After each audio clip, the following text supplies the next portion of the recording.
Programme में नाज़रीन एक मरतबा फिर खुश आमदेद। हमारा साथ देंगे मोहतरम असलम गौरी साहब, जमीयत उलमा इस्लाम के सीनियर रहनुमा हैं और कराची में थे। इन्हें हमें स्काइप पे ज्वाइन करना था, लेकिन हुआ ये कि कराची के कुछ बड़े मसाइल चलते हैं। एक मसला ये होता है कि जी ऐन वक्त पे जो है बिजली चली जाती है, तो बिजली चली गई जहाँ पे ठहरे हुए हैं, तो इसलिए हमें फ़ोन पे लेना पड़ा। गौरी साहब बहुत शुक्रिया। आवाज़ आ रही है आपको?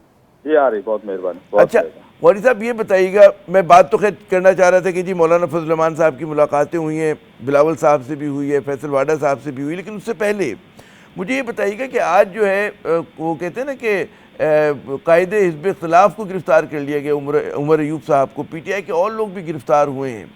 क्या कहेंगे, जो सियासी हिद्दत में आप मज़ीद इजाफा देख रहे हैं? और अभी उनके वकील से मेरी बात हो रही थी, उनका कहना यह था कि जी उन्हें नहीं पता कि किन इल्ज़ामात के तहत गिरफ्तार किया गया है। जी मेरा ख्याल मैं समझ रहा हूँ कि हुकूमत जो है ना, एक तरफ तो हमें कहती है कि ये मुआशी हालात बहुत ख़राब हैं, अमन अमान की सूरत हाल आपको पता है 2 सूबों में बहुत ख़राब है। इवन के सिंध के भी आप जब चल जाएंगे, लाड़काना डिवीज़न और सखा डिवीज़न में बहुत सूरत हाल ख़राब है। इन हालात में हुकूमत क्यों मसाइल पैदा करती है, क्यों आवाम की तवज्जो इन मसाइल से शायद हटाने के लिए इस किस्म का खेल ये खुद रचाते हैं। और PTI के दोस्तों को हमने पहले भी रास्ते में रहे हैं, और ठीक है गिरफ्तारियां भी होती हैं और हमने भुगती हैं बड़ी गिरफ्तारियां, MRD में भी कूड़े तक खाए हमने ज़ियादत के। लेकिन बात यह है कि आपको मकसद तो हो ना, इसको बता तो हो गिरफ्तार होने वाले को मैं क्यों गिरफ्तार हो रहा हूँ। और फिर एक अपोजिशन लीडर इतना बड़ा आदमी, उसको आप अचानक कान से पकड़ कर ले जाते हो, ये तो कोई तरीका नहीं है। और कहा आपने क्या आपसे पूछा? हमने सुना कि इजाजत लेनी पड़ती स्पीकर कौमी असेंबली से, तो बेचारे स्पीकर को भी नहीं पता। और आपने जब कोड़े खाए वो तो मार्शल्लाह था, ये तो जमहूरियत है जी सर। ये आज का जमहूरी मार्शल्लाह बना हुआ है। और स्पीकर साहब ने तो मेरे सामने में हॉल में बैठा हुआ था गैलरी में, और स्पीकर साहब ने एक ऐसे वाक्य पर माजरत की जो पाकिस्तान की 70-72 साल की तारीख में पहली दफा हुआ कि पार्लियामेंट हाउस के अंदर से PTI के लोगों को गिरफ्तार किया गया। तो फिर उसने वहां पर उन्होंने माजरत की। तो मेरी समझ में नहीं आ रही, स्पीकर को भी नहीं पूछते, स्पीकर साहब या इतने कमजोर हैं या फिर अंधेरे में रखते हैं, या क्या सूरत हाल है समझ में नहीं आ रही। लेकिन हुकूमत मसाइल अपने लिए खुद क्यों पैदा कर रही है, क्यों हालात ऐसे बना रही है, या हुकूमत के लिए कुछ दूसरा मसाइल पैदा कर। हुकूमत जो अपने लिए खुद मसाइल पैदा करी कि जब आप गिरफ्तार करते हैं, बजाय इसके कि सियासी हिद्दत को कम करें, आप मजीद आंच बढ़ा देते हैं।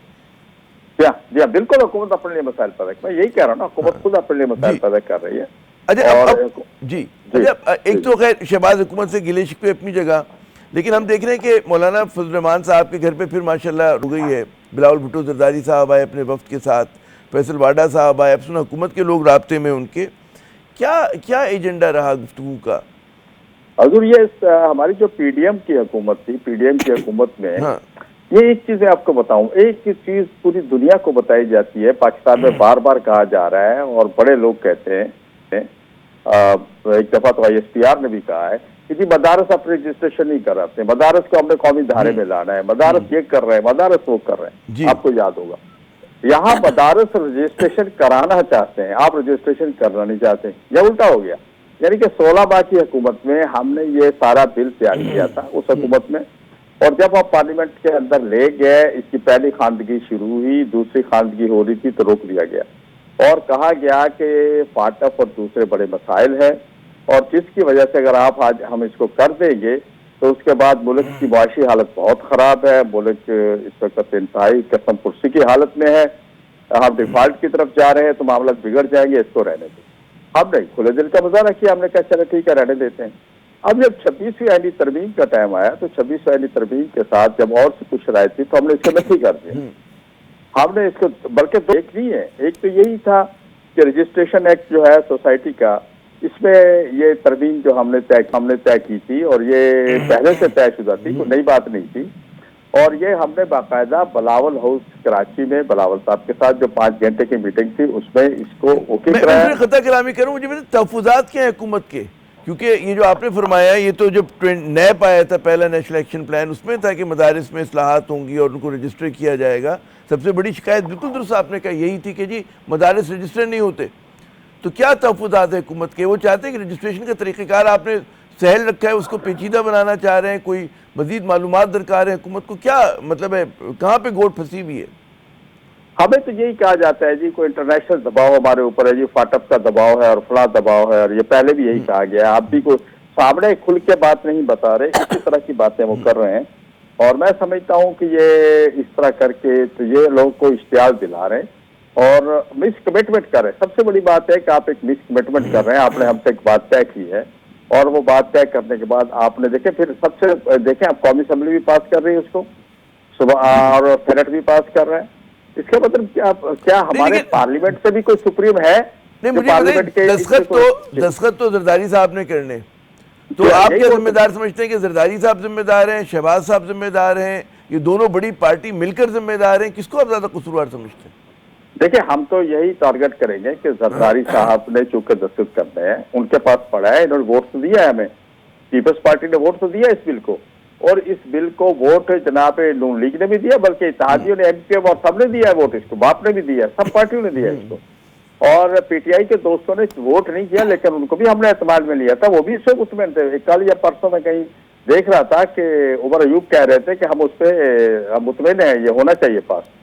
तो कहने की बात यह है कि ये जब सब मुतमईन है, पूरी कौम मुतमईन है, और फिर आप इतने से कह रहे हैं कि हम मदारस रजिस्ट्रेशन नहीं करा रहे, तो जब हम रजिस्ट्रेशन कराने जा रहे हैं, अब आप जनाब उसको रोक के बैठ गए। आपने 26 बयानी तरमीम साइन कर दी, उसके बाद दो मुतराजा बिल आए, दो मुतराजा बिल आए जिसपे हम सब ने एतराज भी किया, आपने वो भी खामोश साइन कर दिया, इसको रोक लिया आपने। अच्छा, मुझे ये बताइएगा, वो सेगमेंट खत्म होने में 2 मिनट है कि एक बहुत बड़े जोरों शोर से फिर कैसा आ रही हैं चल रही हैं, और ज़ाहिर है कि मौलाना हरकत में आए हैं और बिलावल भुट्टो जरदारी से मुलाकात हुई है। कैसा रही है करें कि जी क्या कोई तब्दीली की बात हो रही है, कोई कौमी हुकूमत का शगुफा भी छोड़ रहा है?